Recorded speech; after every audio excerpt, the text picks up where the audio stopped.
22க்கான current affair பார்த்துட்ருக்கோம். First current அஃபேரான exam point of வியூவில் பார்த்தோம்னா அந்த கரண்ட் அஃபேர் இப்போ பார்க்க போகிறோம்.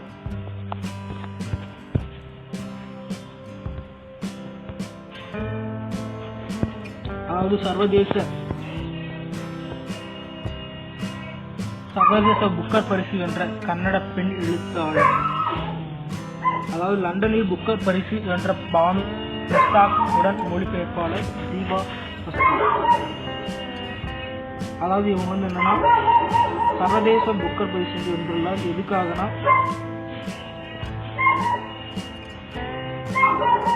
ஹார்ட் லேம்ப் இதய விளக்கு என்ற பெயரில் எழுத்தாளர் தீபா பஸ்தி கன்னடத்திலிருந்து ஆங்கிலத்தில் மொழிபெயர்த்திருந்தார். இந்த சிறுகதை தொகுப்பு இலக்கிய வரலாற்றில் மிகவும் இடம் பெற்றிருந்ததுனால இவருக்கு புக்கர் பரிசு கிடைச்சிருக்கு. அந்த விருது கோப்பையோட 50,000 பவுண்ட்ஸ் பரிசு தொகையும் லண்டனில் கொடுத்துருக்காங்க.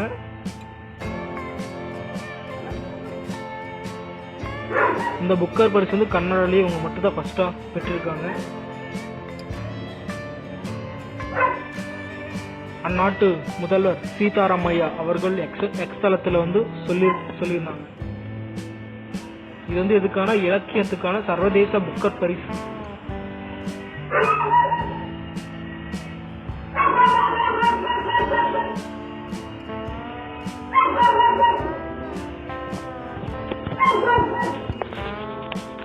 அதுக்கு அடுத்தது முக்கியமான நிகழ்வுகள் என்னன்னு பார்க்கலாம்.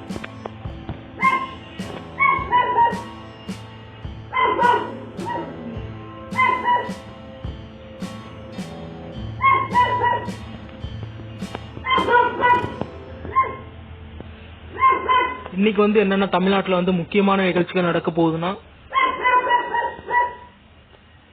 ரயில் நிலைய ஓப்பனிங் விழா, அதாவது புதிய ரயில் நிலையங்கள் திறப்பு விழா பிரதமர் மோடி திறந்திருக்கிறாரு. சர்வதேச உயிர் பல்வகைமை தொடக்க விழா காதர் மற்றும் வனத்துறை அமைச்சர் RS ராஜகண்ணப்பன். 3வது உலக உயிர் பன்முகத்தன்மை தினம் 2020 தமிழக அரசின் சுற்றுச்சூழல் காலநிலை மற்றும் துறைகள் அதிகாரி சார்பாக கொண்டாடப்படுகிறது.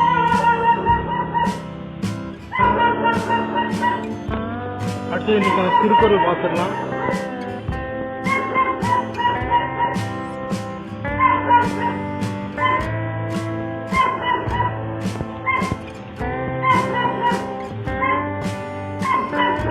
டெய்லி திருக்குறள் கெடுப்பதுவும் கெட்டார்க்கு சார்வாய் மற்றும் ஆங்கே எடுப்பதுவும் எல்லாம் மழை.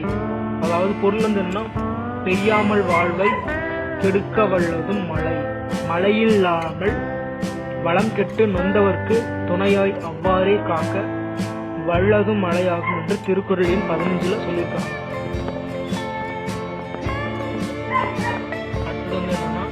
அடுத்த கரண்ட் அஃபேர் பார்க்கணும்.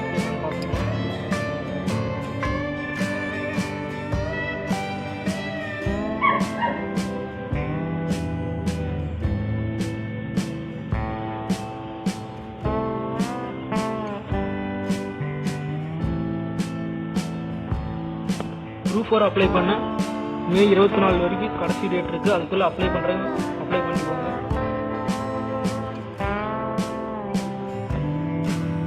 இன்னைக்கு மே 22க்கான கரண்ட் அஃபேர் தான் பார்த்துட்டு இருக்கோம்.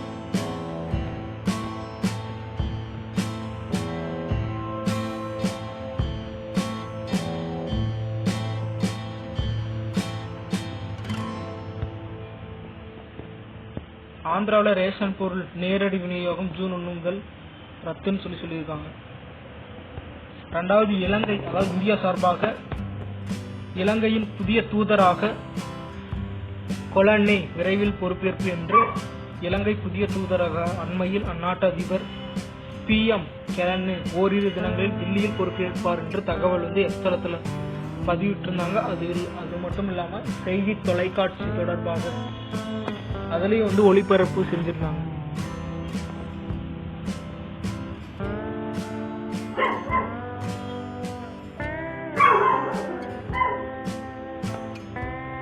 இவர் பேர் என்ன? PM கெலன்கா. இந்தியா சார்பாக இலங்கை புதிய தூதராக பொறுப்பேற்பார் என்று சொல்லியிருக்காங்க.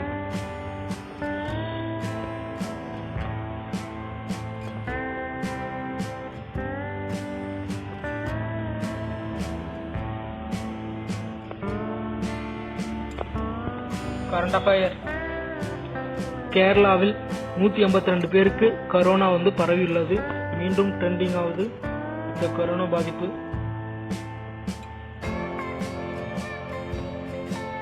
அதாவது துப்பாக்கி சுடும் போட்டியில் தங்கம் வென்ற இந்திய வீரர் இது யாருன்னா, இது எங்க நடைபெற்றுச்சுன்னா ஜெர்மனியில நடைபெற்றுச்சு.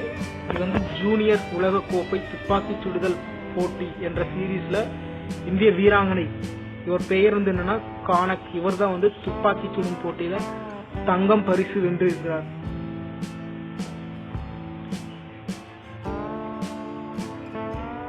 இது மகளிர் 10 மீட்டர் ஏர் பிஸ்டல் பிரிவில் களம் கண்ட கானக்.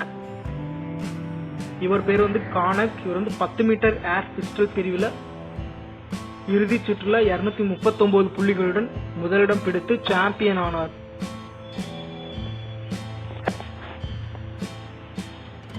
இன்னைக்கான கரண்ட் அஃபயர் அவ்வளவுதான். அந்த அளவுக்கு இம்பார்ட்டன்ட் இது இல்லை. அது விட்டோம்னா சென்செக்ஸ் அது பார்த்துட்டு கிளம்பலாம். 3 நாள் சரிவுக்கு பிறகு சென்செக்ஸ் லாபத்தில் முடிவு. 100 கோடி தாண்டிய வீல்ஸ் இந்திய நிகர லாபம். என்எல்சி மறுபடியும் 2717 கோடி லாபம் பெற்றிருக்கு.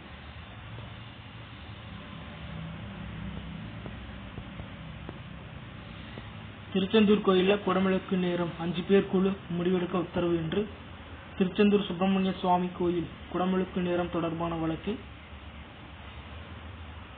5 பேர் கொண்ட குழு முடிவு எடுப்பதாக சொல்லியிருக்காங்க.